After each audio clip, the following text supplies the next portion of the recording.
ख़वातीनो हज़रात, उम्मीद करता हूँ कि आप सब खैरियत से होंगे और अपने घरों में और अपने कारोबारों में खुश होंगे। और आज फिर हम आपके सामने हाजिर हुए हैं एक बहुत ही अच्छी कहानी को लेकर, एक बहुत ही अच्छी शख्सियत को लेकर जिनसे आप कुछ लर्न कर सकते हैं। तो आज वेलकम हम करते हैं सऊदी अरेबिया से मोहम्मद ज़ीशान को, मोहम्मद आमिर को, दो को-फाउंडर हैं लॉजिक गेट्स के। I hope sir you are doing well. अल्हम्दुलिल्लाह, थैंक यू सो मच। आपने मुझे यहाँ पे इनवाइट किया। It's my pleasure to be part of platform. कैसा फील कर रहे हैं आज आप एग्रीकल्चर यूनिवर्सिटी और फैसलाबाद की ऑडियंस के साथ इंटरेक्ट हाँ, करके? बड़ा ज़बरदस्त। हमारा एक बैक ऑफिस जो है वो फैसलाबाद में ही है बेसिकली, तो हमारी रूट्स जो है वो फैसलाबाद के साथ जुड़ी हुई है किसी न किसी तरीके से। सही सही। अच्छा, अगर हम मोहम्मद आमिर की बात करें, उनकी कहानी क्या है? वो उनकी कहानी कहाँ से शुरू होती है? कहानी तो बड़ी लंबी है और मैं उसको इख्तिसार करके, मुख्तसर करके थोड़ा छोटा उसके पूजे में बंद करता हूँ। बेसिकली मेरे पास जो है वो डबल मास्टर्स डिग्री है। मैंने केमिस्ट्री और पेट्रोलियम में मास्टर्स किया हुआ, और मेरी सारी जो लाइफ है वो प्रोफेशनल लाइफ जो है वो उसमें गुजरी है ऑयल एंड गैस सेक्टर के अंदर, पाकिस्तान में और सऊदी अरब में। 15 साल से मैं यहाँ पे हूँ। लेकिन 3 साल पहले मैंने अपने आप को ट्रांसफॉर्म किया। मैं टोटली अपना जो है प्रोफेशन चेंज किया, अपना स्टार्टअप लॉन्च किया, और वो भी आईटी में और टेक्नोलॉजी के अंदर, जिसका मेरा को 2017 तक मेरा कोई लेना देना नहीं था टेक्नोलॉजी के साथ। लेकिन क्योंकि फ्यूचर जो है वह टेक्नोलॉजी है, तो लिहाजा मैंने वो लर्न की टेक्नोलॉजी और चीज़ें अडॉप्ट की, स्किल्स डेवलप की अपने अंदर। और उसके बाद फिर मैंने अपनी अल्लाह के फजल करम से लॉन्च की, और अल्लाह ताला ने बड़ा उसमें काफ़ी मदद शामिल रही, और मैं आज इस जगह पर हूँ, जिसमें मैं कई स्टार्टअप्स का मैं कंसल्टेंट भी हूँ इस वक्त। लोकल, सऊदी लोकल, पाकिस्तानी और इंटरनेशनल, यूएस और ऑस्ट्रेलिया के स्टार्टअप्स हैं। सही सही। लॉजिक गेट्स बेसिकली क्या क्या फैसिलिटीज प्रोवाइड करता है और ये अभी किस किस जगह पर ऑपरेशनल है?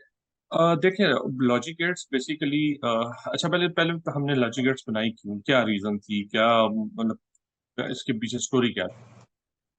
बेसिकली ये था कि स्टार्टअप लॉन्च करने की जो जरूरत थी, ये मुझे मतलब लगी कि फ्यूचर, मैंने जिस तरह कहा कि वो है टेक्नोलॉजी। और लिहाजा मेरे दिमाग में ये काफ़ी अर्से से ये चीज़ थी कि मैं कोई ना कोई स्टार्टअप जो है वो लॉन्च करूं, और मेरी जो स्किल्स और जो एक्सपर्टीज थी वो ज़्यादातर प्रोडक्शन या केमिकल से रिलेटेड थी। लेकिन जब भी आपने कभी कोई स्टार्टअप लॉन्च करना होता है, तो आपने बहुत सारे फैक्टर्स देखने होते हैं कि जी मुझे जो है इनिशियल इन्वेस्टमेंट कितनी चाहिए, उसकी स्केलेबिलिटी क्या है, मैं उसको स्केल कर सकता हूँ नहीं कर सकता, उसमें रिस्क फैक्टर क्या है, प्रॉफिट मार्जिन्स क्या हैं। तो लिहाजा टेक्नोलॉजी एक ऐसी चीज़ है जो इन सारे सवालों के जवाब जो है ना वो फौरी तौर पे सॉल्व कर देती है। ये स्केलेबल भी होते हैं, इनमें लेस इन्वेस्टमेंट भी चाहिए होती है, और ये आपको, अगर आप बहुत बड़ी कोई प्रॉब्लम सॉल्व कर रहे हैं मार्केट की या किसी कस्टमर की, तो ये इजीली और एक अच्छे लेवल का प्रॉफिट मार्जिन भी आपको देके जाती है। तो लिहाजा मैंने फिर वहां से अपने आप को जो है वो इस चीज़ पे कन्विंस किया कि नहीं, मुझे हमें टेक्नोलॉजी के अंदर कुछ ना कुछ करना चाहिए। ये पहला पॉइंट था। दूसरा पॉइंट इसके अंदर ये था कि रीज़न उसकी ये थी कि बहुत कम ऐसी पाकिस्तानी कंपनीज जो हैं वो पाई जाती हैं जो कि टेक्नोलॉजी में लीड कर रही हैं वर्ल्ड वाइड। अगर टॉप 10 या टॉप 20 के अंदर देखें, चंद एक हैं, लेकिन वो बड़े लोकल लो लेवल पे हम लोग काम कर रहे हैं। या इंटरनेशनली भी अगर हम कर रहे हैं तो बड़े लो लेवल पे कर रहे हैं। तो मेरा ये ख्वाब था, ये ड्रीम था कि मैं फ्यूचर का जो माइक्रोसॉफ्ट है या गूगल है वो पाकिस्तान और सऊदी अरब से मैं एक लॉन्च करूँ, किसी न किसी किस्म की ऐसी टेक्नोलॉजी डेवलप करें। अब हम, अल्लाह का शुक्र है कि पिछले जब से मैंने काम स्टार्ट किया, तो हम इस वक्त रोबोटिक्स के अंदर काम कर रहे हैं, आर्टिफिशियल इंटेलिजेंस के अंदर कर रहे हैं, आरएफआईडी के अंदर कर रहे हैं, आईओटी के अंदर कर रहे हैं। और हमारी कोशिश ये होती है कि हम ट्रेडिशनल चीज़ें ना करें, ट्रेडिशनल सॉफ्टवेयर ना बनाएं, हम जाएं आउट ऑफ बॉक्स इनोवेशन की तरफ जाएं, जो कि जो इस वक्त ट्रेंडिंग टेक्नोलॉजीज हैं उनको अडॉप्ट करें, और कोर प्रॉब्लम सॉल्व करें, बजाय इसके कि तकलीदी, वो अरबी में एक लफ्ज़ होता है, तकलीदी, की किसी को हम फॉलो करते हुए चलते जाएं और वही चीज़ बनाते जाएं। हम बल्कि ट्रेंड सेटर बने आगे चल के फ्यूचर। सही, दैट्स नाइस। मैं माशाल्लाह से आपके स्टार्टअप का विजन बड़ा अच्छा है, मुझे काफ़ी ये पसंद आया। अच्छा, आपने जब पहले बताया कि आप स्टार्टअप के मेंटोर्स भी हैं, आप स्टार्टअप्स के साथ काम करते हैं। सऊदी अरेबिया में भी और पाकिस्तान में भी ना। तो इस वक्त हमारे पास ऑडियंस में काफी नए स्टार्टअप्स भी हैं, काफी ऐसे स्टूडेंट्स हैं जो अपना स्टार्टअप लॉन्च कर रहे हैं। तो आपकी नजर से स्पेशली जो अर्ली स्टेज स्टार्टअप्स होते हैं उनको क्या प्रॉब्लम्स फेस करते देखिए, स्टार्टअप लॉन्च करने से पहले जो सबसे बड़ा जो चैलेंज होता है ना हमारे, मैं सिर्फ पाकिस्तानी मार्केट की बात करूंगा क्योंकि मैं वहाँ के लोग, हर जगह की, हर कंट्री की लोगों की एक स्पेसिफिक साइकोलॉजी होती है और एक स्पेसिफिक उनकी जो कल्चर होता है। अच्छा, इसके अंदर जो चीज़ हमारे साथ आती है ना, हम सबसे पहली ये चीज़ है कि हम लोग जो भी आपने स्टार्टअप लॉन्च करना है, तो मोस्ट इम्पोर्टेंट थिंग जो है वो लोग समझते हैं कि नीचे आइडिया बड़ा ज़बरदस्त है। आइडिया इंपॉर्टेंट नहीं होता, आइडिया होता है, लेकिन जो सबसे इम्पोर्टेंट जो की जो प्रॉब्लम आती है, जो चैलेंज आता है, वो आता है टीम सेटअप, टीम सिलेक्शन।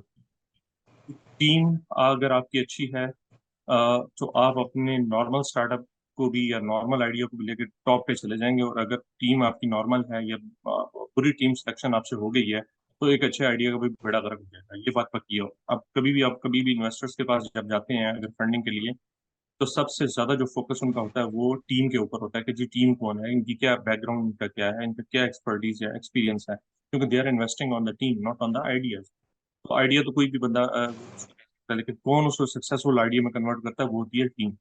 तो सबसे पहले जो चैलेंज आता है वो अच्छी टीम सिलेक्शन का होता है। और हम टीम सिलेक्शन जो है उसके लिए हमें क्राइटेरिया एक रखना चाहिए, जितने भी स्टार्टअप्स हैं नए, कि कैसे, क्योंकि बाज दफा एक बंदा बड़ा अच्छा एक एनवायरनमेंट में काम कर रहा है, उसकी वहां पे पूरी सेटिंग हो चुकी है, सही तरीके से वो फ्लेक्सिबल है, हर चीज है, लेकिन जब वही बंदा, हालांकि उसकी परफॉर्मेंस बड़ी अच्छी है, नए एनवायरनमेंट में जाता है, नए सेटअप के अंदर जाता है, तो वो अच्छा परफॉर्म नहीं कर सकता। इट डजेंट मीन दैट कि he is not capable capable. तो आपने पहले उसके साथ अपनी अच्छी केमिस्ट्री डेवलप करनी है, आप उनसे बैठें, बातचीत करें, उन्हें मिलें, उनकी थॉट सुने कि वो क्या क्या उनके आगे जो है प्रोफेशनल लाइफ में अपने आप को प्रमोट करने के लिए इनमें क्या खाते हैं।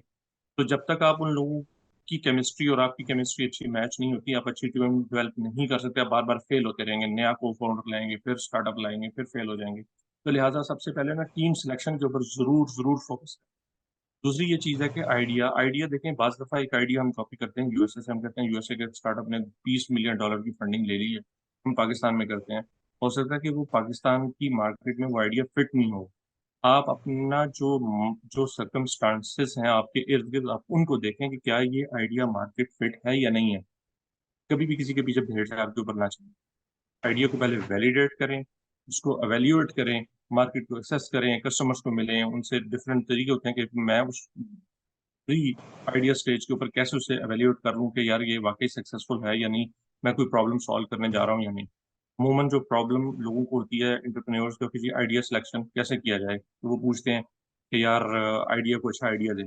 आइडिया देने की कोई ज़रूरत नहीं किसी को। सबसे बेहतरीन तरीका ये होता है कि आप अपने इर्द गिर्द देखें क्या प्रॉब्लम है, आपके गली मोहल्ले में, आपके शहर में, आपके मुल्क के अंदर कौन सी ऐसी कोर प्रॉब्लम है, हर बंदा उस प्रॉब्लम के बारे में बात कर रहा है, आप उस प्रॉब्लम को सॉल्व करें, लोग खुद ब खुद वो आपके कस्टमर बन जाएंगे, आपको मार्केट करने की जरूरत। तो ये चंद एक चीजें हैं, बाकी उसके अलावा कम्युनिकेशन स्किल आपके अंदर शुरू होनी चाहिए, कोलैबोरेशन, लीडरशिप स्किल्स होनी चाहिए। जरूरी नहीं कि हाई फाई ट्रेनिंग्स आपने ली हो, ये बिल्ड इन होती है। और अपने आप को क्रिएटिव और बोल्ड डिसीजन मेकर आपको होना चाहिए। अगर आप बोल्ड डिसीजन नहीं ले सकते, आप आगे प्रोसीड नहीं कर सकते। आपको बेहतर है कि आप जॉब करते हैं, स्टार्टअप के अंदर ना आए। That's nice. आपने बड़ा अच्छा किया कि टीम जो है ना वो बड़ी इंपॉर्टेंट होती है स्टार्टअप्स में। यूजली आजकल हमारे स्टूडेंट्स जो करते हैं कि हम 4 क्लास फेलो से हमने चारों ने मिलकर एक स्टार्टअप लॉन्च करी, और वो चारों के चारों सॉफ्टवेयर इंजीनियर्स होते हैं। उनमें बस कोई मार्केटिंग का बंदा नहीं होता, कोई ग्राफिक का ये बंदा सबसे नहीं बड़ी होता। गलती है। एग्जैक्टली। अच्छा, अभी आप सऊदी अरेबिया के अंदर हैं। सऊदी अरेबिया में बड़ा एक इवॉल्विंग स्टार्टअप कल्चर बिल्ड हो रहा है, वहाँ पे बहुत सारी हम्म। कंपनीज आ रही हैं, बहुत सारे एक्सेलरेटर्स खुल रहे हैं। तो आपको डिफरेंस क्या नजर आता है सऊदी अरेबिया के स्टार्टअप्स के अंदर और पाकिस्तानी स्टार्टअप्स के अंदर? देखें, यहाँ पे जो गवर्नमेंट है बहुत सपोर्ट करती है लोकल्स को और मल्टीनेशनल टैलेंट को। और उसके अलावा उन्होंने इकोसिस्टम बनाया है।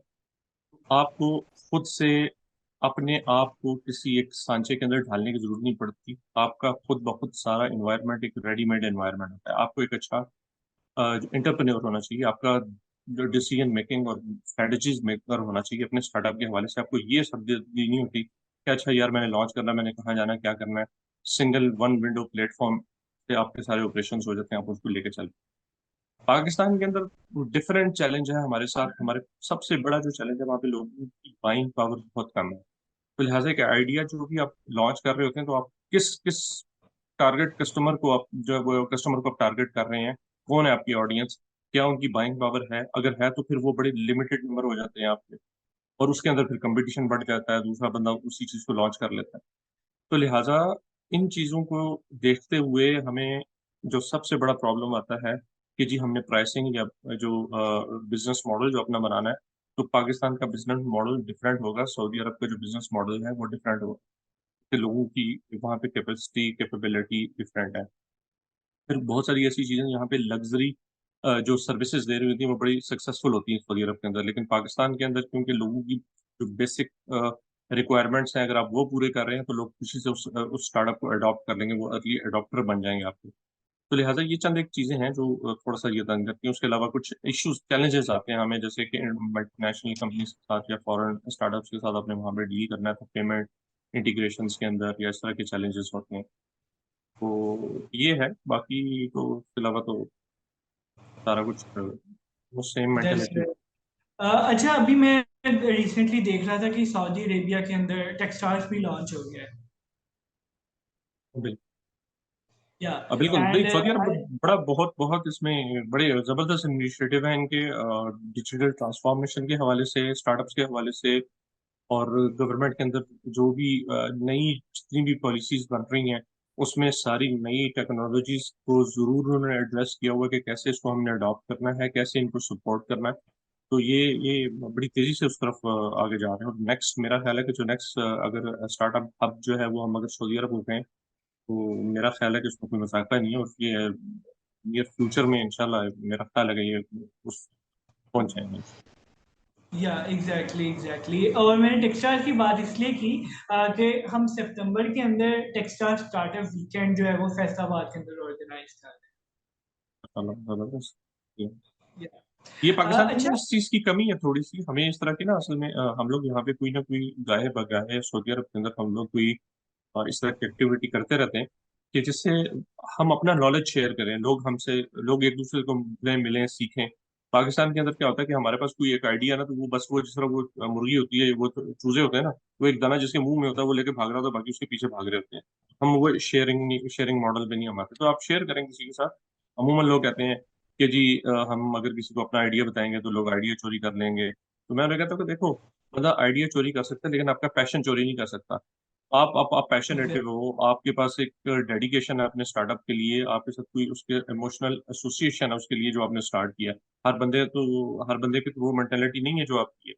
और जो सेकंड मोस्ट इम्पोर्टेंट थिंग है कि अगर आपने वो आइडिया अपने दिमाग से खुद से, अल्लाह ताला ने आपके दिमाग में डाला और आपके अंदर क्रिएटिविटी है, तो आप उसको मजीद इम्प्रूव करते जाओगे। वो बंदा उसी आइडिया को लेके बैठा रहेगा और वो किसी एक स्टेज पे वो फेल भी हो जाएगा डेफिनेटली। इसलिए हमें ये कल्चर बनाना एग्जैक्टली चाहिए पाकिस्तान आपने, या इवन अगर हम इंडिया को देखें ना, इंडिया में भी बड़ा ये कल्चर है कि वहां पर भी स्टार्टअप कल्चर को और स्टार्टअप कम्युनिटी को बड़ा प्रमोट किया जाता है। लोग में। बिल्कुल। आगे बढ़ बढ़ कर सेशन और नॉलेज को ज्यादा से ज्यादा फैलाने की कोशिश करते हैं। But exactly. इंशाल्लाह पाकिस्तान में भी ये कल्चर इवॉल्व हो रहा है आहिस्ता आहिस्ता, के लोग जबरदस्त। और भी काम करें। जस्ट लाइक फ्यूचर फेस्ट है, future fest is a great event I think, जो कि एग्जैक्टली। पाकिस्तान के लिए हमने काफी पार्टिसिपेट भी किया था इस साल उसमें। Oh yeah, I was in the team of Future Fest. माशाल्लाह जबरदस्त। या अच्छा, स्टार्टअप की अगर हम बात करें तो स्टार्टअप के अंदर एक बड़ी इंपॉर्टेंट चीज होती है इन्वेस्टमेंट, और ये कैपिटल जो होता है। तो आपको स्टार्ट जो इन्वेस्टर होते हैं, या सऊदी इन्वेस्टर है या कोई भी इंटरनेशनल इन्वेस्टर है या पाकिस्तानी इन्वेस्टर है, वो स्टार्टअप के अंदर क्या चीज देखते हैं, और स्टार्टअप को अपने अंदर क्या चीज बिल्ड करनी चाहिए ताकि वो इन्वेस्टमेंट को ग्रैब कर सके। अच्छा देखिए, इस पे मैं इस पॉइंट पे आने से पहले ना थोड़ा सा एक स्टेप पीछे जाके बात स्टार्ट करूंगा कि हम लोगों के अंदर जो सबसे बड़ी पाकिस्तानी स्टार्टअप्स के अंदर मैंने ये बहुत बड़ी प्रॉब्लम देखी है कि हम लोग स्टार्टअप लॉन्च इसी वजह से कर रहे थे कि हमने फंडिंग रेज करनी है। हम इसलिए लॉन्च नहीं करते कि जी हमने जो है इसको ब्रांड में कन्वर्ट करना है या हमने कल का फ्यूचर का यूनिकॉर्न बनाना है इसको, नहीं। किसी भी 90% आप स्टार्टअप्स को मिले, पूछें क्या हो रहा है, अजी स्टार्टअप लॉन्च क्यों किया, अजी वो फंडिंग रेज करनी है। फिर अच्छा क्यों, अब उस क्यों रेज करनी है, यानी इसका मतलब है कि आपका जो गोल है बड़ा शॉर्ट टर्म गोल है। कभी भी जिंदगी में, खाली स्टार्टअप में ही, जिंदगी में भी कभी भी अपना शॉर्ट टर्म गोल कभी मत सेलेक्ट करना। आप हमेशा दोनों सूरतों के अंदर आप हार जाएंगे। कैसे? अगर आपने फंडिंग रेज करना आपका टारगेट है, 4 5 6 इन्वेस्टर्स को पिच करोगे, वो रिजेक्ट कर देते हैं, तो आप जो है वो दिल बर्दाश्त हो जाएंगे, डिसहार्ट हो जाएंगे और आप छोड़ के भाग जाएंगे, फिर आप दूसरे स्टार्टअप की तरफ निकल जाएंगे। और इन केस आपको अगर वो फंडिंग मिल भी जाती है 1 मिलियन 2 मिलियन US डॉलर की, आपको आपका टारगेट जो है वो अचीव हो गया, या तो फिर आप सीरीज ए फंडिंग रेज करोगे, या फिर दूसरी तरफ आगे जाओगे, या फिर आप क्विट करके दूसरी तरफ निकल जाओगे। तो लिहाजा इसका मतलब यह है कि आपका टारगेट इतना शॉर्ट था, दोनों सूरतों में आपने जल्दी क्विट करना ही करना था, चाहे आपको वो टारगेट अचीव भी होता चाहे ना होता। कभी भी अपना टारगेट ये मत रखें कि मैंने फंडिंग रेज करनी है, ये टारगेट रखें कि मैंने यूनिकॉर्न बनाना है। तो यूट्यूब की एग्जांपल हमारे सामने है कि जिस तरह उसने जल्दी से उसको जो है एक्वायर कर लिया, और चंद 100 मिलियन डॉलर्स के अंदर, और बाद में वो जो ऑनर था उसको बड़ा रिग्रेट हुआ। तो इन चीज़ों को जो है वो आपको जेहन में रखना चाहिए कि अगर आपके पास वाकई आपका आइडिया इतना यूनिक है, इतना ज़बरदस्त है, आपको इतना कॉन्फिडेंस है उसके ऊपर कि आपने इतना बड़ा रिस्क लिया अपनी ज़िंदगी का कि आपने स्टार्टअप लॉन्च कर दिया और जॉब की तरफ आप नहीं गए, तो इसका मतलब ये है कि उसके अंदर कुछ ना कुछ तो है। तो क्यों आप उसको जल्दी जो है वो उसको थोड़े पैसों की खातिर उससे आप क्विट कर रहे हैं उस चीज़ को। तो लिहाजा उसे लॉन्ग टर्म लेके चलें। अच्छा, अब जो है इन्वेस्टर्स क्या देखते हैं। देखिए, इन्वेस्टर जो है ना, सबसे इम्पोर्टेंट चीज़ जो मैंने आपको पहले भी बताई कि वो उसके अंदर देखते हैं कि अगर आपकी टीम स्ट्रांग है, उनके पास ऑलरेडी पास्ट एक्सपीरियंस है स्टार्टअप लॉन्च करने का, या उसे कन्वर्ट करने का, स्टार्टअप को, नॉर्मल स्टार्टअप को सक्सेसफुल स्टार्टअप के अंदर कन्वर्ट करने का, तो आपके चांसेस ऑलरेडी बड़े ब्राइट हो जाते हैं। लेकिन इन केस अगर आपके पास सारे यंगस्टर्स हैं, उनके पास नहीं एक्सपीरियंस, लेकिन उनके पास कम से कम नेचुरल कैपेबिलिटीज और स्किल्स तो हैं, तो उनके पास जो स्टार्टअप स्किल्स होनी चाहिए, कम से कम leadership skill, decision making skill, strategy making skill, marketing skills, और बाकी टेक्निकल कोर टीम आपके पास होनी चाहिए। तो ये कंप्लीट पैकेज है आपके पास होना चाहिए, कहीं पे आपको मारना पड़े, कहीं कमी बेशी से इन्वेस्टर को लॉस ना हो। इन्वेस्टर ने बेसिकली अपना पैसा सिक्योर करना है, और उसने अपनी इन्वेस्टमेंट का रिटर्न देखना है कि मुझे कब और कैसे मिलेगी, और मैं किन के हाथ में अपना पैसा देने जा रहा हूँ। तो अगर आप लोग बहुत वीक हैं, जो को फाउंडर्स हैं या जो टीम है, तो कभी भी आपके हाथ में कोई बंदा पैसा नहीं देगा। ये इस चीज से बड़ी एहतियात करें, और इन्वेस्टर्स को ये कॉन्फिडेंस दिलवाएं कि आप जो भी डिसीजन लेंगे उनके बिहाफ के ऊपर लेंगे। आप ये नहीं लेंगे कि ठीक है पैसा मुझे मिल गया मैं जो मर्जी करूँ। दूसरी बात यह है कि आपका आइडिया जो है वो किसी कोर प्रॉब्लम को सॉल्व कर रहा हो, और रियल प्रॉब्लम को सॉल्व कर रहा हो।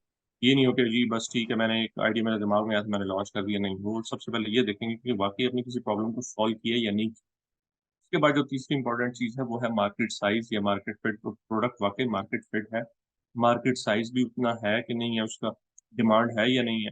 आइडिया तो लॉन्च कर दिया, लेकिन अब पूरे शहर के अंदर 10 बंदे जो हैं उनको सिर्फ इशू था। अब वो 10 बंदे आपके सिर्फ कस्टमर है पूरे शहर या पूरी कंट्री के अंदर, तो वो आइडिया कभी भी सक्सेसफुल नहीं हो सकता। तो लिहाजा उसकी मार्केट भी बड़ी होनी चाहिए। फिर उसके बाद जो है उसके जो कंपिटिटर्स हैं, आपका यूनिक सेलिंग पॉइंट क्या है, कि आपको क्या एडवांटेज है ओवर योर क्या कहते हैं अपना कंपिटिटर्स।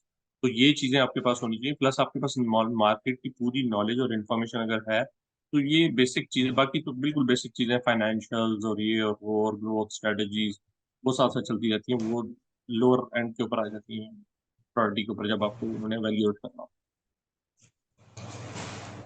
जी जी। आपने बिल्कुल सही कहा कि मतलब हमें पहले खुद पर फोकस करना चाहिए और अपने आइडिया पे कॉन्फिडेंस रखना चाहिए। बाकी एक बात मैंने भी नोट की है कि पाकिस्तान में मोस्टली स्टार्टअप जो है वो इन्वेस्टमेंट की तरफ ध्यान देते हैं, हालांकि स्टार्टअप को स्टार्ट करने के लिए आपको कोई इन्वेस्टमेंट की जरूरत नहीं है, बिल्कुल। जो अगर हम इंटरनेशनल स्टैंडर्ड्स की तरफ देखें। अच्छा, एक स्टार्टअप की अगर हम बात करें ना, स्टार्टअप को हमें दुनिया के सामने लाना, उसको एक विजुअल प्रेजेंस बनाना भी बड़ी जरूरी है, जिसे हम आसान अल्फाज में मार्केटिंग कह सकते हैं। ठीक है, तो हाँ, आप भी अपने स्टार्टअप के अंदर काम कर रहे हैं, और आपने और भी स्टार्टअप के साथ काफी के साथ काम किया, उनकी मेंटरशिप की है। तो आपके नजदीक सबसे बेस्ट अप्रोच क्या है एक स्टार्टअप की सही तरीके से मार्केटिंग करने देखिए मैं आपको दो बातें बताता हूँ, इसके अंदर पूरी मार्केटिंग की कहानी छुपी हुई है। दो बातों हैं पूरी कहानी के अंदर, ये दो बात।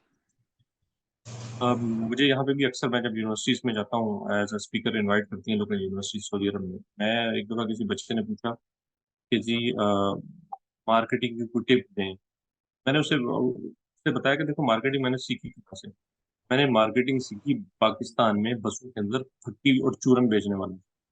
कैसे? ओके। हाल ऐसे है कि आप बस में बैठे हैं, किस नीयत से बैठे हैं? आप बैठे हैं जाने के लिए, सफर के लिए, आप अपने घर जा रहे हैं, आप शॉपिंग करने नहीं आए बस के अंदर। अच्छा, वो आपको आपके इतने प्रॉब्लम बताएगा कि आपके दांत में दर्द हो जाएगा, ये होगा, वो होगा, कीड़ा लग जाएगा, आपका दांत गिरेगा। वो ऐसा लगता है कि बस से उतरने से पहले मेरे सारे दांत गिर जाएंगे। तो आप फौरी तौर पे हर दूसरा या तीसरा बंदा जो है ना, वो जेब से पैसे निकाल के वो चीज खरीद रहा है। बेशक वो घर जाके यूज करे ना करे, वो समथिंग एल्स। लेकिन उसकी मार्केटिंग स्किल आप देखें कि एक चीज आप करने ही नहीं जा रहे और वो आपको अपना माल बेच के जा रहा है।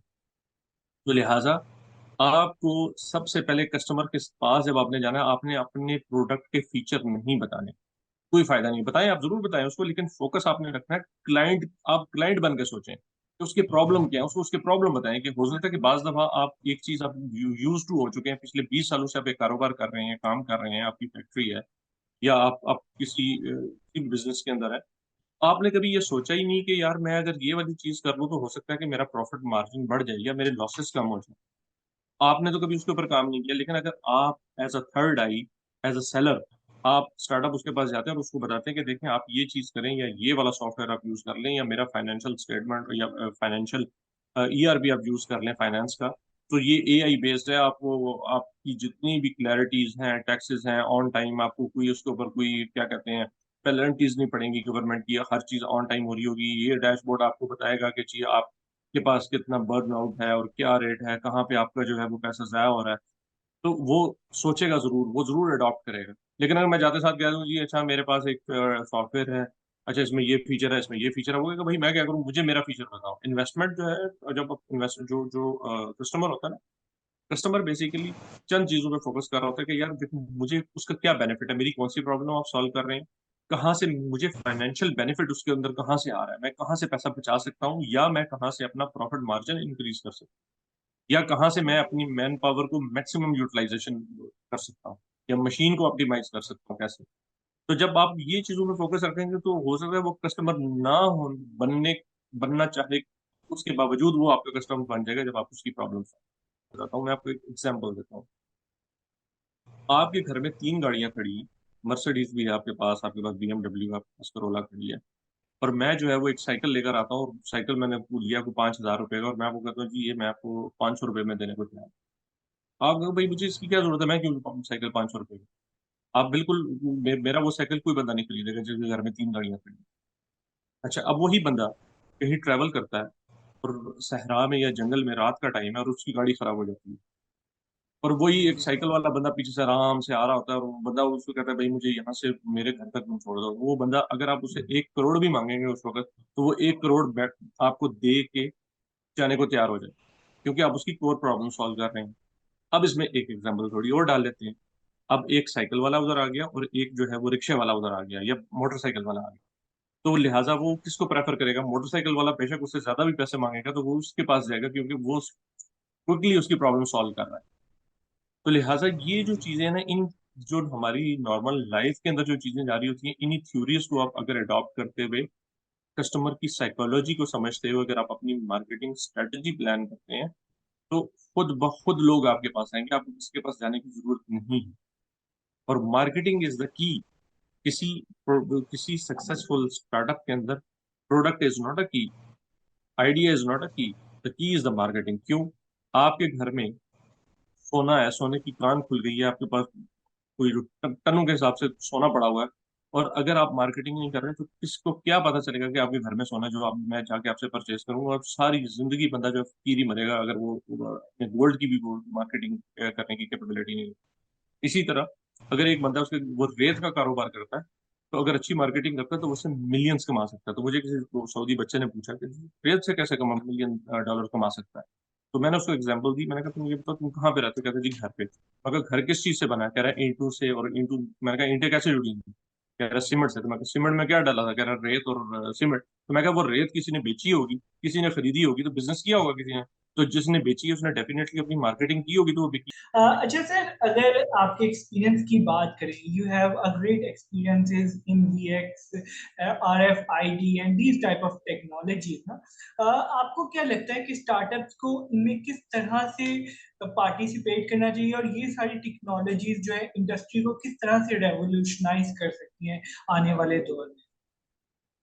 देखें इसमें जब सब दो चीजें हैं इसमें। पहला पॉइंट तो ये है कि by adoption of new technologies, आप अगर अपने आप को अपर हैंड पे नहीं लेकर आएंगे अपने कंपटीटर्स के मुकाबले में, कोई दूसरा बंदा जंप करके आपकी मार्केट कैप्चर कर जाएगा, यू डिस्पाइट कि आप कितने पुराने मार्केट के अंदर आप बैठे हुए हैं। लेकिन अगर आप टेक्नोलॉजीज को अडॉप्ट नहीं करेंगे, कस्टमर एक्सपीरियंस इंप्रूव नहीं होगा, मोर विजिबिलिटी कस्टमर को नजर आनी चाहिए अपने डाटा की, अपनी इंफॉर्मेशन की, तो ये टेक्नोलॉजी जो है ये आपको बड़ा अच्छा इसमें एक्सपीरियंस जो है वो देती हैं आपके कस्टमर्स को, और वो आप उन्हें कन्विंस कर सकते हैं। और अगर वो नहीं हो रहे तो आपके कंपटीटर को लेकर जाए। तो ये चीज होती है कि बहुत सारी ऐसी चीजें होती हैं कि उनके मल्टीपल फैक्टर्स होते हैं, वो डिफरेंट बिजनेस डोमेन्स होती हैं, डिफरेंट टेक्नोलॉजीज होती हैं। फॉर एग्जाम्पल मैं वीआर की बात करता हूँ कि वीआर नॉर्मली हम जब क्लासेस में जाते हैं तो हम एक चीज पढ़ते हैं सिर्फ, या हमें टीचर जो है ब्लैक बोर्ड पे लिख कर देता है और हम अपनी बुक से पढ़ते हैं। तो नॉलेज रिटेंशन जो परसेंटेज होती है वो डिफरेंट। आपने एक बात सुनी, इसका सबसे कम नॉलेज रिटेंशन रेट, आपने उस चीज को देख लिया तो आपका थोड़ा सा रिटेंशन रेट बढ़ जाता है, नॉलेज रिटेंशन बचे। और इसी तरह अगर आप उस चीज को फील कर रहे हैं, टच कर रहे हैं, तो आपका नॉलेज रिटेंशन रेट मजीद बढ़ जाएगा। और भी अब हर चीज को तो नहीं आप विजुअलाइज करा सकते कि different, for example human body parts हैं जिसमें डिफरेंट किस्म की दुनिया जहाँ की जो ऐसे मकामात हैं जो आपके बुक्स के अंदर हैं, या आपने डिफरेंट रिएक्शंस करने हैं, कोई एनालिसिस करना है, केमिकल करना है एनालिसिस, या रिएक्शन करना है, या कोई भी आपने फिजिकल स्ट्रक्चर या कोई चीज देखनी है, तो ये पॉसिबल तो नहीं है कि हर बच्चे को हर जगह हर चीज दिखाई जा सके। लेकिन इसका जो वाहिद हल है वो है वीआर। तो वीआर के थ्रू आप बच्चे का जो है मोर विजुअलाइज आप उनको करवा सकते हैं, और उनका नॉलेज रिटेंशन रेट इंप्रूव हो सकता है, हो जाता है, बल्कि हो नहीं सकता, हो सकता है। इसकी इसकी प्रॉपर स्टडीज है। तो इसका मतलब ये है कि अगर आप लेटेस्ट टूल्स यूज नहीं करेंगे तो आपके स्कूल के बच्चे या उस नेशन के लोग जो है वो उस दूसरे लोगों के मुकाबले में उस रेस में पीछे रह जाएंगे। तो इसी तरह अगर आप इंडस्ट्री की बात करते हैं, तो अगर आप इंडस्ट्रियल जो लेटेस्ट टेक्नोलॉजीज हैं, उसका मकसद ये नहीं होता कि मैं किसी एक टेक्नोलॉजी को अडॉप्ट करके तो अपनी मैन पावर को कम करूं। मेरा ये मकसद नहीं है। हमारा मकसद है क्वालिटी को करना, प्रोडक्शन कैपेबिलिटीज को इन्हांस करना, आउटपुट को मैक्सिमाइज करना, और जो लॉसेस हैं उनको मिनिमाइज करना या निगलेक्ट करना, और जो रिस्क या सेफ्टी रिस्क उसके अंदर इन्वॉल्व है उनको बिफोर टाइम जो है मैं उसको किसी तरीके से देख सकूं कि क्या होने वाला है। तो उन उन जो इंडिकेटर्स मेरे पास थ्रू डिफरेंट सेंसर या जो गैजेट्स हैं या लेटेस्ट टेक्नोलॉजी है मेरे पास आ रही हैं, तो मैं उन चीज को पहले से सेंस करके उस प्रॉब्लम को होने से पहले उसको सॉल्व कर दूं। दूसरी ये चीज होती है कि ह्यूमन एरर हमेशा, बंदा जितना भी जीनियस हो, ह्यूमन एरर एलिमेंट हर जगह इन्वॉल्व होता है। और अगर आप AI based for example software use कर रहे हैं जो आपको प्रिडिक्ट करके बता रहा है कि जी ये होने जा रहा है, ये होने वाला है, इंसान आजकल के दौर में हम लोग इंडस्ट्रीज के अंदर या बिजनेस के अंदर इतने इतने ज्यादा अंडर प्रेशर होते हैं कि बहुत सारी चीजें हमारे दिमाग से स्किप हो जाती हैं। बेशक जितना मर्जी आपको पेपर पे लिख के रखें, आप जो मर्जी कर लें, कोई ना कोई चीज स्किप हो जाती है। लेकिन अगर सॉफ्टवेयर है और एआई बेस्ड ड्रिवन सॉफ्टवेयर है तो वो कोई चीज स्किप नहीं होने देगा। तो लिहाजा वो क्या करेगा, आपको सारी एनालिसिस या प्रोडिक्शन एनालिसिस करके देगा। बिजनेस इंटेलिजेंस बीआई यूज कर सकते हैं, डिफरेंट टूल्स यूज कर सकते हैं जो कि आपको इन लॉसेस से और जो अपॉर्चुनिटी है उसको ऑन टाइम अवेल करने के लिए आपको उसमें सपोर्ट दे। तो लिहाजा ये बहुत इंपॉर्टेंट है, चाहे आप छोटी ऑर्गेनाइजेशन है चाहे बड़ी ऑर्गेनाइजेशन है। आप छोटा सा स्टार्टअप है, बजाय इसके कि आप 10 बंदे रखें, आप ये टूल्स यूज करें कि जो आपको असिस्टेंस प्रोवाइड करें। आपका जो 24 घंटे हैं वो बहुत ज्यादा इंपॉर्टेंट है एज ए एंटरप्रेन्योर। लिहाजा उन 24 घंटों को शीट्स को फिल करने में जाया ना करें। आपका जो गोल्ड और की टाइम है वो है मार्केटिंग स्ट्रेटेजीज और कस्टमर के ऊपर फोकस करने के ऊपर, और अपनी इंटरनल कोर प्रॉब्लम को सॉल्व करने के ऊपर, ना कि मिनट्स ऑफ मीटिंग्स रखने के ऊपर, ना कि सिर्फ लोगों को रिमाइंडर भेजने के ऊपर, ना कि अपनी शीट्स फिल करने के लिए। तो अगर आप ए टूल्स यूज करेंगे तो ये सारे प्रॉब्लम तो आप अपने सारे सॉल्व कर रहे हैं। तो जब आप अपने प्रॉब्लम ही सॉल्व नहीं कर पाएंगे तो कस्टमर के आप कहाँ से प्रॉब्लम सॉल्व करेंगे? तो लिहाजा ये बहुत इंपॉर्टेंट है आपके लिए भी और आपके कस्टमर्स के लिए भी। लेटेस्ट टेक्नोलॉजीज यूज करें। जितनी ज्यादा आप फ्लेक्सिबिलिटी या ऑप्शंस अपने कस्टमर्स को देंगे, उतना ज्यादा जो है वो अपना आपका जो मार्केट साइज है वो इंक्रीज होगा। Exactly exactly. आपने बड़ा अच्छी बात की कि जो लेटेस्ट टेक्नोलॉजी है उससे हमारे बहुत सारे काम इजी हो जाते हैं। मेरे ख्याल से पिछले 4 महीनों के अंदर जो एआई के टूल्स आए हैं उसके बाद आपकी मेरे ख्याल से टीम आधी रह चुकी है, और आपका जो सरदर्द एक आप टास्क मैनेज करने में या आप डेटा मैनेज करने में या डेटा एक्सट्रैक्ट करने में टाइम निकालते थे। अब तो ये जस्ट मिनट्स की गेम है, आप मिनट्स के अंदर मतलब पूरा कोड लिख सकते हैं। अब नो कोड का जमाना है, तो बिल्कुल। यूज दैट फैसिलिटी और नई चीजें इनोवेट करने के ऊपर ध्यान दें, ना कि हम वो पुरानी ही प्रॉब्लम्स को सॉल्व करते रहे जो हमारी पास अच्छा। की प्रॉब्लम। अगर आपकी हम लॉजिक गेट्स की बात करें तो माशाल्लाह इन्होंने एक अपनी अच्छी ब्रांड वैल्यू, एक काफी अच्छी ब्रांड इमेज क्रिएट की है और काफी एक अच्छी कस्टमर अल्हम्दुलिल्लाह। बेस क्रिएट की है। तो एज ए स्टार्टअप मेंटोर आपको क्या लगता है कि एक इमेज बिल्डिंग और स्टार्टअप की कस्टमर बेस बनाने के लिए सबसे ज्यादा इंपॉर्टेंट चीज क्या होती देखिए, आपने एक बात की ब्रांड की। मैं आपको एक बात बताऊं। दो चीजें होती हैं दुनिया में जितने भी बिजनेस होते हैं, या वो सर्विस बेस्ड होते हैं या प्रोडक्ट बेस्ड होते हैं। एक बात जेन में रखनी चाहिए, मैं डिस्करेज तो नहीं करता, लेकिन आप ये देखें कि आपने करना क्या है फ्यूचर में। अगर आप चाहते हैं कि कोई बड़ी और बड़ा बिजनेस सेट कर दें, एक बड़ी कंपनी खड़ी कर दें, तो ये बात जिंदगी में याद रखना कि सर्विसेज को ब्रांड बनाना बहुत मुश्किल है, इम्पॉसिबल है, नियर टू इम्पॉसिबल है। चंद एक कंपनियां होंगी जैसे मैकेंजी है या टाटा कंसल्टेंसी है, वो चंद एक ऐसे नाम होंगे, बहुत गिने चुने नाम हैं। लेकिन दुनिया के टॉप कंपनीज का अगर आप नाम उठाएं तो उनके प्रोडक्ट्स हैं, चाहे वो गाड़ियां हैं, चाहे वो ऑयल है, चाहे वो केमिकल्स हैं, चाहे वो मोबाइल एप्लीकेशन है, चाहे वो मोबाइल फोन है इटसेल्फ है, तो वो प्रोडक्ट्स हैं। तो ब्रांड जो है वो हमेशा प्रोडक्ट बनता है, सर्विसेज ब्रांड नहीं बनती। ये बड़ा मुश्किल होता है और उसको सस्टेन करना बड़ा मुश्किल होता है, क्योंकि आपके कंपटीटर्स आ जाते हैं। फिर उसके शुरू में, जब खास तौर पे जब आप एक नए स्टार्टअप में हैं, तो आपके कंपटीटर्स होते हैं, लो प्राइस कंपटीशन चल रहे हैं, ये चल रहा है, वो चल रहा है। तो कोशिश ये करें कि अगर आपने सर्विसेज करनी है ऑफर, तो आप उसको अपने लिमिटेड टाइम के लिए सर्विसेज ऑफर करें। उससे आप जो भी रेवेन्यू जनरेट होता है वो किसी प्रोडक्ट के ऊपर डालें। मेरे से एक किसी को मैंने जब ये बात बताई तो एक बच्चे ने मेरे से पूछा कि मैं तो ग्राफिक डिजाइनर हूँ, तो मैं कैसे अपना प्रोडक्ट बना सकता हूँ, मैं तो सर्विस दे सकता हूँ सिर्फ। तो मैंने उसे कहा कि मैं कभी कैनवा यूज किया है, बिल्कुल। तो मैं कहा कैनवा क्या करता है? जो काम तुम कर रहे हो वो कैनवा कर रहा है। तो तुम जो भी आपकी जो और स्किल्स हैं, उन स्किल्स को प्रोडक्ट में कन्वर्ट करें, और वो प्रोडक्ट आगे से सर्विसेज दे रहे हैं। गूगल क्या करता है, माइक्रोसॉफ्ट क्या करता है? उन्होंने प्रोडक्ट सेल किए, वो प्रोडक्ट सेल करते हैं, लेकिन उनके प्रोडक्ट क्या करते हैं, वो आपको सर्विसेज देते हैं। माइक्रोसॉफ्ट खुद सर्विसेज नहीं देते।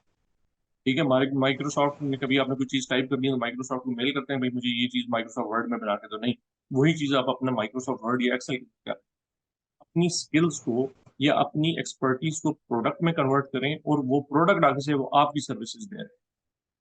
वो स्केलेबल नहीं होते। अगर आप खुद हर चीज सर्विसेज देंगे तो सर्विसेज अमूमन इतनी स्केलेबल नहीं होती हैं, अनलेस कि आप आईटी के अंदर है तो आप रिमोट जो है। तो सबसे पहला तो ये पॉइंट है कि अगर ब्रांड बनाना है तो कोशिश करें कि आप अपनी प्रोडक्ट बनाएं, साथ साथ चाहे बेशक सर्विस लेके चलें कुछ अर्से के लिए, लेकिन प्रोडक्ट। दूसरी ये चीज होती है कि देखें, कस्टमर सेटिस्फेक्शन जो है ना बड़ी इंपॉर्टेंट है। अगर आपका कस्टमर सेटिस्फाई नहीं है, चाहे वो छोटा है चाहे वो बड़ा है, तो मेरा नहीं ख्याल कि आप कभी भी मार्केट के अंदर सरवाइव कर सकते और लॉन्ग टर्म। फिर आप जो है वो छोटे कस्टमर्स की तरफ ही रहेंगे, जो वन टाइम डिस्पोजेबल सोल्यूशन आप बना रहे हैं, जो एक दफा किसी ने लिया, उसने आपने पैसे ले लिए और उसके बाद वो फेंके टिश्यू का वो करके चला जाएगा, और आप फिर अगला कस्टमर ढूंढना अगर आपके पास कस्टमर रिटेंशन रेट जो है वो बहुत लो है या ना होने के बराबर है, तो ये बड़ी अलार्मिंग सिचुएशन। आपको सबसे पहले उस प्रॉब्लम को सॉल्व करना चाहिए कि जो पुराने कस्टमर है उनको कैसे रिटेन करें। अगर आप उनको रिटेन करके तो नए कस्टमर आप खुद बहुत लेंगे, इसका मतलब है कि आप एक सही पाथ की तरफ चल पड़े हैं। आपकी सर्विसेज या आपका प्रोडक्ट उस क्वालिटी का है कि लोग रिटेन रिटेन हो रहे हैं तो उसके लिए आपको नंबर वन अपनी कस्टमर सर्विस। भरपूर फोकस देना चाहिए। कस्टमर जब भी आपको कॉल करे या क्यूरी को भेजे, बजाय इसके कि आप जस्टिफिकेशन दें, नहीं जी वो तो ये, तो नहीं तो वो तो ये, आपके एंड पे प्रॉब्लम नहीं, आप अपने एंड पे देखें। और इवन के कस्टमर के एंड पे प्रॉब्लम है तो आप उनको ब्लेम ना करें, आप कम से कम ये कर सकते हैं कि ठीक है जी, वो ये प्रॉब्लम हो सकती है, आप अपने एंड पे देखें। बाज दफा होता है कि हमारे साथ भी ऐसा हुआ है कि हमारे कस्टमर, सम टाइम हमें उनके साथ मतलब काफी बहस मुबाहिसा करना पड़ता है, लेकिन एट दी एंड अगर आप अपनी अच्छी सर्विसेज दे रहे हैं, आप अपनी क्वालिटी पे कंप्रोमाइज नहीं कर रहे हैं, आप अपने ऑन टाइम उनको रिस्पॉन्स दे रहे हैं, तो कस्टमर मार्केट में बाकी लोगों से भी काम कर रहे हो। ये ना समझे कि पूरी दुनिया में उसको सिर्फ आप मिले हुए हैं, वो बाकी लोगों के साथ भी आपको कंपेयर कर रहा है। जरूरी नहीं कि उसी फील्ड के, डिफरेंट फील्ड के उसके पास वेंडर्स होंगे, वो देखता होगा कि यार ये वेंडर तो इस तरह रिस्पॉन्स देता है और ये वाला वेंडर या ये जो सप्लायर है वो इस तरह रिस्पॉन्स दे रहा है। तो वो कंपेयर कर रहा होता है आपको, और उसको आपकी वैल्यू का पता होता है। तो आप आपकी जो आपकी वैल्यूज है ना, ये वैल्यूज अपनी रखें कि जी मैं क्वालिटी पे कभी कंप्रोमाइज नहीं करूंगा, मैं कस्टमर सर्विस पे कभी कंप्रोमाइज नहीं करूंगा, और मैं अपने कस्टमर को कभी भी नहीं जाने दूंगा किसी भी कीमत के ऊपर। तो जब आप रिटेन करना शुरू कर देंगे तो लोग फिर आपके पास आएंगे, फिर आप लोगों के पास नहीं जाएंगे। ये वहां तक का सिर्फ आपने सफर जी, तय करना। बड़ा आपने काफ़ी इंसाइटफुल चीज़ें बताई हैं हमें कि वाकई में कस्टमर आपको बनाने के लिए एक प्रोडक्ट होना ज़रूरी है सर्विसेज के अंदर, जो है आपकी लॉयल कस्टमर बेस नहीं बनती है। अगर आप इतने स्टार्टअप्स के साथ काम करते हैं और आप काफ़ी स्टार्टअप्स के साथ रोज़ बरोज़ इंटरेक्ट करते हैं, सऊदी स्टार्टअप्स के साथ भी, पाकिस्तानी स्टार्टअप्स के साथ भी, अभी तक आपको क्या लगता है कि वो क्या की फैक्टर है या वो कौन सी एबिलिटी है जो कि एक फाउंडर को सक्सेसफुल बनाती बोल्ड डिसीजन मेकिंग और क्रिएटिविटी। और तीसरी जो चीज है जो तीसरे नंबर पे आती है, वो है जो डेटा ड्रिवन डिसीजन मेकर होते हैं, वो हमेशा कामयाब होते हैं। आप अगर ये कहें कि जी मैंने एक फैसला किया है कि मैंने देखा कि फलां ऐप या फलां बिजनेस या स्टार्टअप स्टार्टअप बड़ा जबरदस्त चल रहा है तो मैं भी लॉन्च करता हूँ, आपके पास डाटा है मार्केट, क्यों कामयाब है, या मैं लॉन्च करने जा रहा हूँ तो मार्केटिंग स्ट्रेटेजी मैंने बना लिया, जो मैं $50,000 के जो है गूगल एड चला रहा हूँ। क्यों? कौन टारगेट ऑडियंस है, क्या कस्टमर है, क्या उसके, अगर आप एनालिसिस नहीं कर, आपको डाटा से बेनिफिट उठाना नहीं आता, तो आप स्टार्टअप सक्सेसफुल नहीं हो सकते। पहली चीज ये तीसरी चीज जो मैंने बताई। तो एनोवेशन आपके अंदर होनी चाहिए, decision, bold decision making power आपके अंदर होनी चाहिए, बोल्ड डिसीजन। लेकिन बोल्ड डिसीजन का ये मतलब नहीं है कि वो ट्रेन के सामने खड़े हो चलो जी जो मर्जी कर, नहीं। कैलकुलेटेड रिस्क, रिस्क कैलकुलेट करें। अगर आप रिस्क कैलकुलेशन आपको नहीं आती तो इसका मतलब है कि आप फेल हो जाएंगे किसी भी सूरत। तो लिहाजा आपको सबसे पहले रिस्क कैलकुलेशन और उसके बाद बोल्ड डिसीजन आपके पास होना चाहिए। और आपका डिसीजन जब आप सारी कैलकुलेशन कर लें, बेशक आप अकेले भी खड़े रहें, तो आपको गिव अप नहीं करना चाहिए।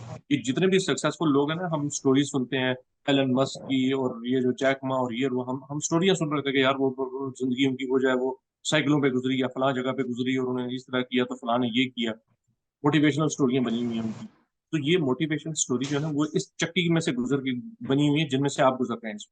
अगर आप चाहते हैं कि आपकी जो लाइफ है, जो स्ट्रगल है, वो फ्यूचर की मोटिवेशनल स्टोरी बने, तो जो आपके ऊपर जो जब बड़ा टफ टाइम आता है तो नेवर गिव अप। अगर आप गिव अप कर जाएंगे तो किसी को भी पता नहीं लगना कौन आया था कौन गया, क्या हुआ उसके साथ, सारे कोई नहीं पता लगना। लेकिन अगर आप कंटिन्यू करते रहे, चाहे आप अकेले बंदे उस स्टार्टअप के अंदर रह जाएंगे, पूरी आपकी टीम छोड़ के चली जाएगी, अगर आप खड़े रहेंगे वो, तो हर स्टार्टअप के अंदर ना ये बात याद रखना, स्टार्टअप होते हैं उनमें ये टाइम जरूर आता है, मस्ट है। अगर ये टाइम नहीं आ रहा तो इसका मतलब आप किसी गलत डायरेक्शन में जा रहे हैं, ये मैं आपको पहले बता दूं। तो जब ये टाइम आता है ना, तो ये टाइम बेसिकली ये डिसाइड करता है कि आप अपना स्टार्टअप बर्बाद करके निकलेंगे, या आप अपने स्टार्टअप को जो है ना वो यूनिकॉर्न बना के या टॉप के ऊपर ले। अगर आप अकेले खड़े रहे तो आप ऊपर चले जाएंगे, और अगर आप गिव अप कर गए तो खत्म, किसी को भी पता नहीं चलना क्या हुआ क्या नहीं हुआ। और कल को नया स्टार्टअप आप लॉन्च करेंगे, उसके बाद फिर ये स्टोरी होगी, ये क्योंकि ये फेज तो आना ही आना है। तो लिहाजा बेहतर है कि पहले वाले स्टार्टअप के अंदर ही आप वहां पे खड़े रहे, फर्म खड़े रहे। लेकिन ये नहीं हो कि सामने दीवार है तो मैं खड़ा रहूं खड़ा रहूं खड़ा रहूं, वो दरवाजा नहीं खुलने वाला। या तो दरवाजा बनाए वहां पे, अपॉर्चुनिटी क्रिएट करें, या फिर दरवाजा तलाश करें कि वो दरवाजा है कहाँ। Plan A, plan B, plan C, ये नहीं। दूसरी मैंने अमूमन एक चीज देखी है कि जो लोग फेल होते हैं, जो कामयाब होते हैं, उनके अंदर तो मल्टीपल अल्लाह ताला ने उनको सलाहियत दी हुई है। लेकिन जो फेल होते हैं ना, उनके अंदर एक चीज बड़ी कॉमन होती है। वो ये कॉमन चीज होती है कि वो हमेशा जो है ना, बात ना से स्टार्ट करते हैं। उन्हें उन्हें कोई चीज कह देना आपके, अच्छा यार ये वाला आइडिया, या ये करना है या ये काम करना है, यार ये तो पॉसिबल नहीं है, इम्पॉसिबल। तो जब आप उसको जितना मर्जी उस बंदे पे अपने टीम मेंबर को या आप अपने आप को कन्विंस कर भी लें, अच्छा चलो यार ट्राई कर लेता हूँ, लेकिन आपकी नीयत जो है वो शुरू ना सही हुई है ना, मतलब मान लो भी नहीं यार, तो अगर आपने शुरू से ये फैसला किया होगा कि नहीं यार ये हो नहीं सकता, फिर भी चलो मैं ट्राई करता हूँ, तो इसका मतलब है कि वो हो गई। लेकिन अगर आप कहेंगे कि नहीं यार ये मैं करूंगा, मैं करके दिखाऊंगा, मैं लोगों को चैलेंज करता हूँ कि मैं करूंगा, ये पूरी दुनिया को मैं गलत साबित करूंगा, तो फिर आप उस चीज को जरूर कर पाएंगे। मैं अपनी एग्जाम्पल दे रहा हूँ, 20 साल 20 years experience oil and gas का है, तो टेक के अंदर कोई एक्सपीरियंस नहीं था अप टू 2017। तो ये एक तो अल्लाह ताला, खैर अल्लाह ताला की मदद के बगैर तो आप कुछ कर ही नहीं सकते, लेकिन अल्लाह ताला भी उनकी मदद करता है जिसकी कोई नीयत हो, कोई इरादा हो। तो लिहाजा स्ट्रगल करते रहें, सक्सेस मिलेगी, राइट पाथ अपना सिलेक्ट करें। दूसरी एक चीज मैंने देखी है, जिनकी फंडिंग हुई और जो बहुत सारे स्टार्टअप जिनको मैं कंसल्टेशन दिया, एक बड़ी अच्छी चीज है उनके अंदर, वो ये चीज है कि वो फोकस रहते हैं हमेशा। फोकस कैसे रहे कि मैं दो स्टार्टअप की बात बताता हूँ, एक ऑस्ट्रेलिया से एक यूएसए से। तो उनको अक्सर मैंने बताया कि मैंने कहा यार तुम्हारा जो आइडिया है उसके अंदर ये भी डाल लो, उसमें ये करो। उसने कहा नहीं, पहले मैं एक लेवल तक पहुंचूंगा, मेरा उस जगह रेवेन्यू पहुंचेगा, तो ही मैं उसके बाद नई चीज स्टार्ट करूंगा या नए फीचर्स ऐड करूंगा। मैं नए फीचर नहीं ऐड करना चाहता क्योंकि मेरा टाइम वेस्ट होगा, एनर्जी वेस्ट होगी। मैं चाहता हूँ कि पहले मैं अपने कस्टमर्स लेकर, लिहाजा सिंगल डायरेक्शन फोकस जो है वो बड़ी जल्दी आपको उस मंजिल पे पहुंचा देता है, जो कि आप यार मल्टीपल फीचर्स के साथ नहीं पहुंच सकते। Time is the key. आप टाइम ना वेस्ट करें, आप अपना पैसा वेस्ट ना करें, जो पैसा है उसको मार्केटिंग में लगाएं, टाइम है उसको मार्केटिंग के अंदर लगाएं। हाँ, अगर कस्टमर कोई चीज कंप्लेन करता है, कहता है कि नहीं जी ये फीचर नहीं है आपके पास, तो वो समथिंग एल्स। लेकिन अगर आप अपने दिमाग से सोचें इसमें ये भी हो वो भी हो सकता है, कस्टमर की रिक्वायरमेंट ही ना हो, और आप बनाए चले जा रहे हैं, बनाए चले जा रहे हैं, एट दी एंड जब वो फीचर डेवलप होंगे आपके पास इतना पैसा नहीं होता कि जी अब मार्केटिंग कहाँ से करें, अच्छा चलो जी फंडिंग की तरफ चलते हैं। या बड़ा अच्छा आपने एक्सप्लेन किया। मेरे ख्याल से अब हम थोड़े से एफएम के क्वेश्चंस ले लेते हैं, क्योंकि हमें काफ़ी रिक्वेस्ट आ रही हैं कि आपसे क्वेश्चंस पूछना चाह रहे हैं लोग। तो सबसे पहला question is from Raheel. He is asking that he has a marketing company in that he provides full stack marketing services, i.e. bloggers, meetups, digital marketing, each and everything. How he can convert his brand into a product? देखें, जब मैं आप अगर digital marketing, ये मुझे आपकी बात सुनिए, ये डिजिटल मार्केटिंग दे रहे हैं सर्विसेज। जी जी। अच्छा, अब आप ये देखें कि आप अपने आप को कस्टमर समझें। आप कस्टमर बन के ये सोचें कि जब आपने मार्केटिंग करवानी है किसी थर्ड पार्टी से, तो क्या फैक्टर्स हैं उसके। सबसे पहले आप क्या करेंगे? सबसे पहले आप किसी एक जगह पे जाके मार्केट में, या तो अपने दोस्तों से पूछेंगे, या आप किसी मार्केटिंग एजेंसी का होगा, या फिर आप नेट पे सर्च करेंगे, लिंक्डइन पे, गूगल मैप पे या वेबसाइट पे। तो सबसे पहला ये स्टेप है कि आप एज अ मार्केटिंग एक मार्केटिंग एजेंसी, एक मार्केटिंग का प्लेटफॉर्म बनाएं, जो कि ये सर्विसेज ऑफर करता हो कि डिफरेंट किस्म की जो मार्केटिंग एजेंसीज हैं उनको एक प्लेटफॉर्म पे ले आए। लोगों को ये पता हो कि यार एक ऐसा प्लेटफॉर्म अवेलेबल है जिसके ऊपर मार्केटिंग के सारे सोल्यूशन अवेलेबल हैं। उसके बाद आप उस सॉफ्टवेयर, ऐसे सॉफ्टवेयर बनाएं कि एआई बेस्ड हो, कि कस्टमर खुद से जो स्ट्रेटेजी बनाना चाह रहा है वो अपने प्रोडक्ट की इंफॉर्मेशन डाले, उसके अंदर अपना मार्केट का डाटा उसमें डाले कि मेरी ये मार्केट है, ये टारगेट ऑडियंस है, ये मेरा आइडिया। तो वो आपको एक कम से कम एटलीस्ट बेसिक स्ट्रेटेजी उसको बना के देते फौरी तौर पे कि जी ये आपकी स्ट्रेटेजी होनी चाहिए, गो टू मार्केटिंग स्ट्रेटेजी है या एनहांसमेंट स्केलेबिलिटी स्ट्रेटेजी।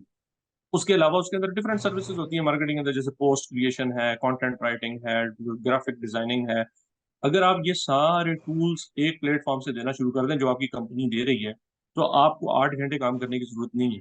आप सिर्फ 8 घंटे अपने प्रोडक्ट पे काम कर रहे होंगे, उसके बाद आप सो रहे होंगे और आपके कस्टमर उस वेबसाइट से या उस पोर्टल से या जो भी आपने प्लेटफॉर्म बनाया है वो अपना रेवेन्यू जनरेट कर रहे होंगे, और आप मार्केटिंग सर्विसेज देते जा रहे हैं। तो लिहाजा एक पोर्टल बनाएं जो ये सर्विसेज दे जो आप दे रहे हो, जैसे मैंने आपको पहले बताया, content creation, Yeah. Strategy making, और उसके अलावा इन मार्केट इंसाइट्स, उसके अलावा प्रिडिक्शन, ये सारा। और मैं आपको एक एग्जांपल देता हूँ छोटी सी। अब ये हालांकि ये काम कंसल्टेंट का था, हमारे पास एक स्टार्टअप आया। उसने स्टार्टअप ने ये उबर की तरह का स्टार्टअप, तो सारा उसको हमने कंसल्टेशन भी दी। उसने स्टार्टअप लॉन्च कर दिया। लॉन्च करने के बाद मैंने उसको शुरू में कहा कि भाई यहाँ पे तुम रह रहे हो जिस रीजन में, सिर्फ वहां पे लॉन्च, तो पूरे कंट्री के अंदर लॉन्च करने की जरूरत नहीं है। उसने कहा नहीं जी नहीं, पैसा बढ़ा मेरे पास।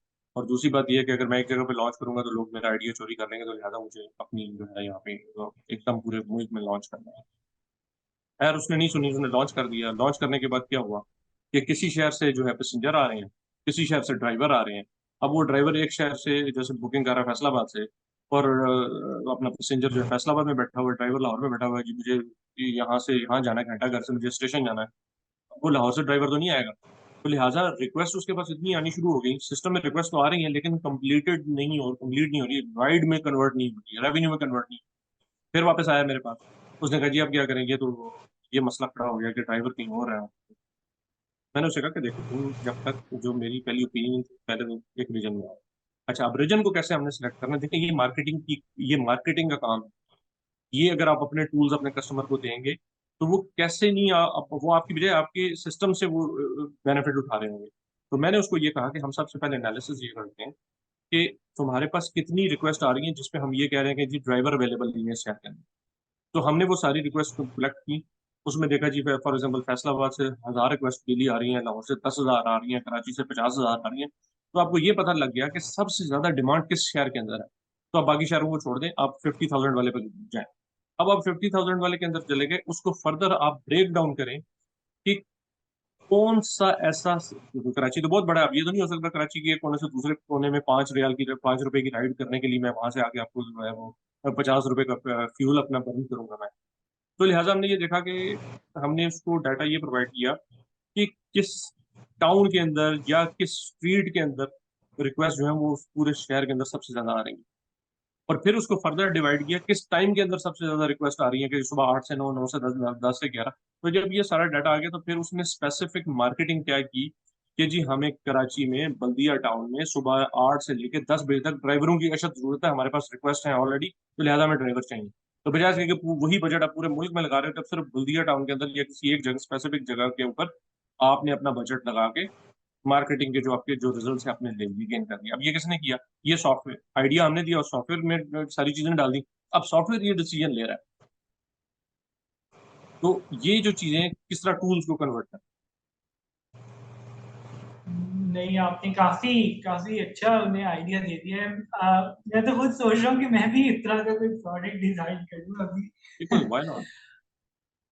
Yeah. So the next question is from Hussein. He's asking कि इस एरा में सबसे ज्यादा अच्छा मूव करने के लिए गल्फ कंट्रीज हैं या यूरोपियन कंट्रीज? गल्फ कंट्री है, यस। सेकंड क्या आपने बोला? European country. देखिए ये इस जो इस बात का जो जवाब है वो इस चीज पे बहुत डिपेंड करता है कि आपने अ, अगर मूव होना है तो बिजनेस पॉइंट ऑफ व्यू से मूव होना है, स्टार्टअप को लेके जाना है और आपने सिर्फ स्टार्टअप को सक्सेसफुल में कन्वर्ट करना है स्टार्टअप में, या आप आगे फ्यूचर में कोई ड्यूल नेशनलिटी की तरफ भी सोच रहे हैं। तो ड्यूल नेशनलिटी के लिए अगर आप सोच रहे हैं तो सबसे बेहतरीन ऑप्शन जो है वो है कनाडा से। कनाडा स्टार्टअप वीजा भी दे रहा है, और उसमें आपको मेरा लगा लेकिन जो फैमिली एक्सपेंस आपने शो करना होता है, अपनी कोई इन्वेस्टमेंट शो नहीं करनी होती, लेकिन आपका आइडिया यूनिक होना चाहिए। और उनकी वेबसाइट के ऊपर जो है वो लिस्ट ऑफ अप्रूव्ड वीसीज और अप्रूव्ड इंक्यूबेटर जो है वो पड़े हुए हैं। आप उनके पास अपना आइडिया पिच करें, वो अगर आपका आइडिया एक्सेप्ट कर लेते हैं, आपका वीजा स्टैम्प हो जाएगा और आप आराम से वहाँ पे जाके 3-4 साल काम करें। आप 3 साल में आपको जो पीआर मिल जाएगा, उसके बाद आप वहाँ पे काम करें। मार्केट भी बहुत अच्छी, वहाँ से यूएस और कनाडा दोनों मार्केट अट्रैक्ट कर सकते हैं। लेकिन अगर ओवरऑल अगर ड्यूल नेशनलिटी नहीं लेनी, तो फिर सबसे बेहतरीन जो आपके नंबर वन ऑप्शन है वो है सऊदी अरब। सऊदी अरेबिया जो है वो इस वक्त इन्वेस्टमेंट का हब बना हुआ है, और रिसोर्सेज की जरूरत है। मार्केट में अपॉर्चुनिटीज दिन ब दिन निकल रही हैं, आप उनको सेकंड नंबर पे, फिर उसके बाद आता है यूएई, और फिर सिंगापुर वगैरह भी आता है। ये है यहाँ पे फ्लेक्सिबिलिटी है, गवर्नमेंट ने इकोसिस्टम आए हुए हैं, और बहुत सारी सपोर्ट भी उन लोकल स्टार्टअप्स अगर आप बन जाते हैं तो उनको देते thank you so much Aamir साहब, आज आप हमारे शो पर आए और आपने हमें काफी हैं। इंसाइटफुल चीजें बताई और मैंने तो खुद काफी कुछ आज लर्न किया है। आई होप हमारी ऑडियंस ने भी लर्न किया होगा। ऑन हाँ। द एंड, अगर आप नए स्टार्टअप्स को, स्टूडेंट्स को कोई पैगाम देना चाहते हैं? मेरा जो पैगाम है वो ये है कि आपने जो भी स्टार्टअप लॉन्च करना है, अगर आपकी कोई इमोशनल एसोसिएशन नहीं है उस स्टार्टअप के साथ, तो नॉट लॉन्च। आप अगर वो लॉन्च कर गए तो आप कहीं ना कहीं गिव अप करके भाग जाएंगे। लिहाजा आपकी सबसे इंपॉर्टेंट चीज़, अगर आपने स्टार्टअप लॉन्च करना है, आपकी कोई ना कोई उस आइडिया के साथ इमोशनल एसोसिएशन होनी चाहिए, या आप उसको क्रिएट करें, कोई विजन या कोई मोटिवेशन बनाए कि नहीं यार मैंने ये स्टार्टअप लॉन्च करके मैंने ये करना है। ये ना करें कि जी VC से मैंने फंड उठाना है, शॉर्ट टर्म गोल कभी स्टक। और दूसरी ये चीज़ है कि देखें, आइडिया आते और जाते रहते हैं, फेल हो जाते हैं, लेकिन उसमें ये है कि आप गिव अप कभी नहीं करना। जिस दिन आप गिव अप करके, इसका मतलब है कि आप हमेशा जो है वो फेल होंगे, हमेशा आप फेल होंगे। अपने आपको अगर सक्सेसफुल आपने साबित करना, दुनिया को दिखाएं आपके आपने जो डिसीजन लिया था वो सही डिसीजन था, वो गलत डिसीजन। और आखिरी जो चीज़ है कि बहुत सारे लोग समझते हैं कि यार स्टार्टअप लॉन्च करके मैं सुकून करूंगा, मैं बिजनेस ओनर बन जाऊंगा, सोऊंगा। ये बड़ी टफ लाइफ है। अगर आप ये समझते हैं कि स्टार्टअप लॉन्च करके आप रिलैक्स करेंगे, तो ये आपकी भूल है। आप बेहतर है कि आप किसी जॉब की तरफ चले जाएं।